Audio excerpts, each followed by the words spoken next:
여호사밧이 부귀와 영화를 크게 떨쳤고 아합 가문과 혼인함으로 인척 관계를 맺었더라. 새벽을 깨우는 거룩한 기도자 여러분, 주의 말씀의 역사를 지켜보고 역대기에 나라가 망한 잿더미 속에서 눈물로 써는 역사의 지혜를 통하여 오늘 우리 시대를 살아가는 경건의 지혜의 복됨으로 새벽이 아름답기를 바랍니다.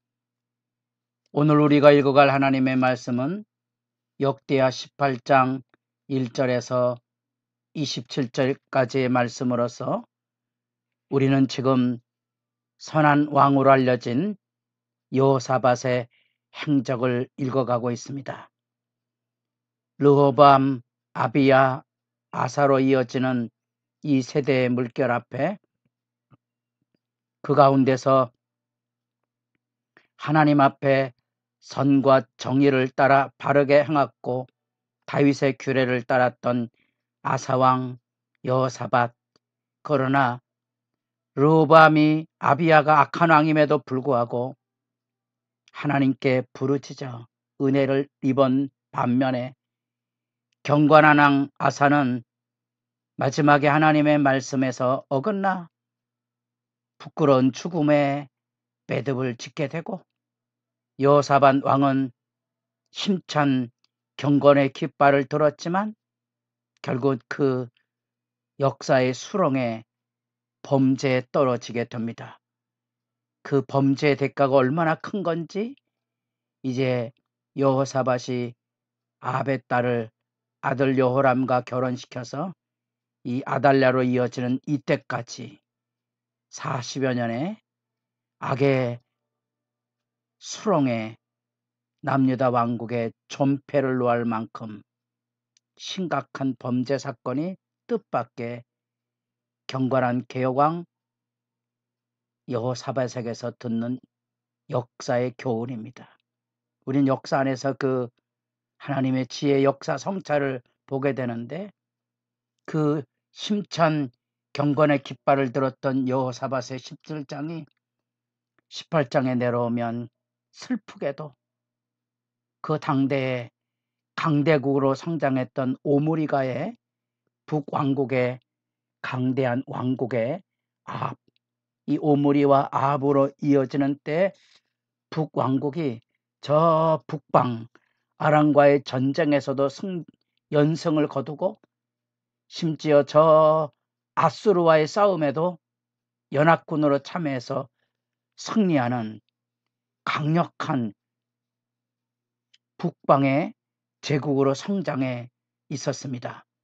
그동안 르호보암으로부터 아사 때까지 이어졌던 남북의 대립과 전쟁이 이 여호사밧 시대에는 동맹관계로 이제 맺어져 가는데 이 악의 동맹관계로죠.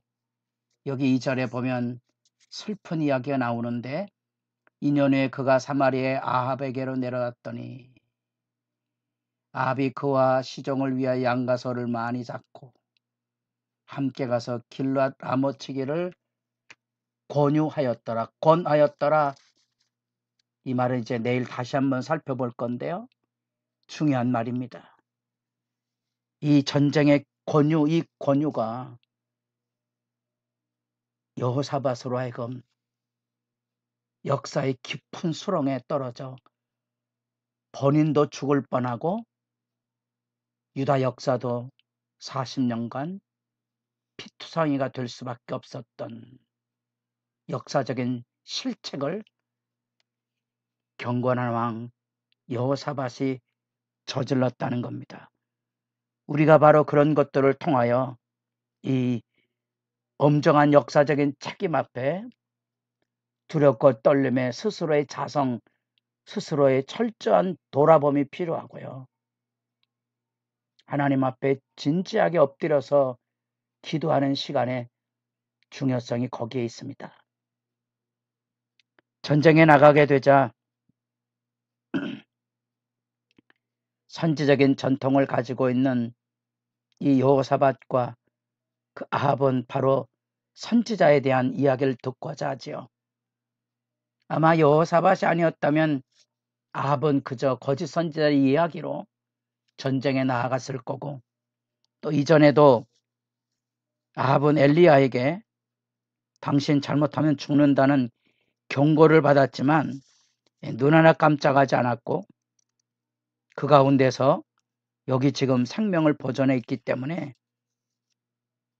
아합에게는 거칠 것이 없는 상황이었고,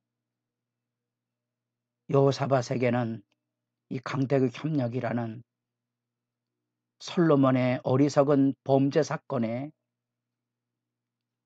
함께하고 있는 슬픈 자취를 여기 만나보게 됩니다. 예상하는 대로 하나님의 뜻을 구하기는 구했지만 북왕국의 선지자들은 대부분 바알과 아세라 선지자를 기반으로 한 이세벨의 영향 아래에 있었고, 이때 이세벨은 여호와의 참된 선지자들을 sak출하여 제거하는 일을 했고, 엘리야도 탄식하고 도피하고 감금을 당하기도 했습니다. 그 거짓 선지자들은 한 몫으로 더불어 승리를 예고해 주고 있습니다. 그러나 여호사밧은 안 거지요. 나름의 깨달음이 있었던 겁니다. 이건 아니다. 다른 선지자를 한번 불러와 보라. 미가야 선지자에게 파송꾼이 갑니다.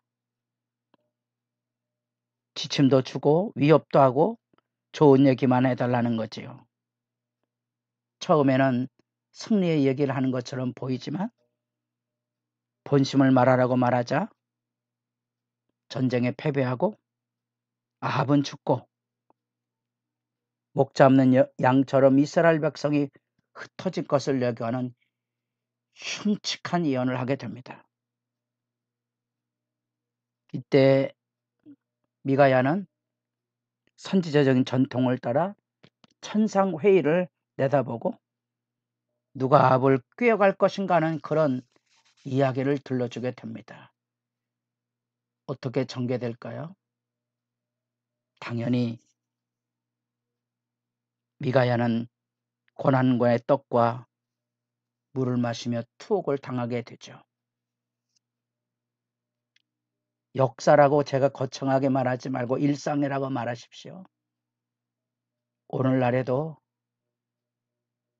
본래 하나님의 진리가 아닌 거짓 복음이 달콤한 맛으로 사람들을 움직이고 사람들을 선동하고 사람들을 유혹하는 세대에 우리가 다 살아있고, 세대가 마음을 진리에서 빼앗겨 세상에 혼을 쏙 빼놓는 현실에 살아있기 때문에 진리가 들려지지 않는 어둠으로 가고 있다는 사실들은 다 알고 계시죠?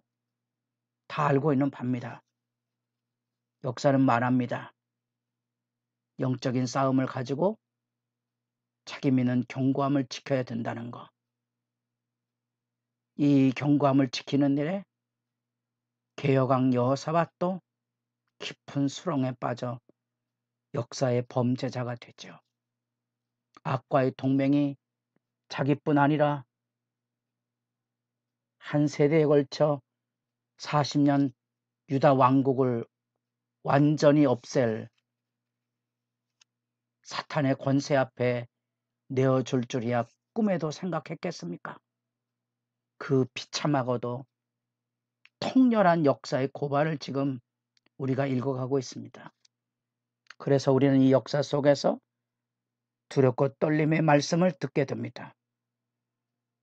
이 아합이 초대한 선지자들을 통한 거짓 이야기, 메가야 선지자를 통한 하나님의 말씀만 하는 그 참됨의 진리를 우리는 과연 어떻게 분별하며 살아가고 있습니까?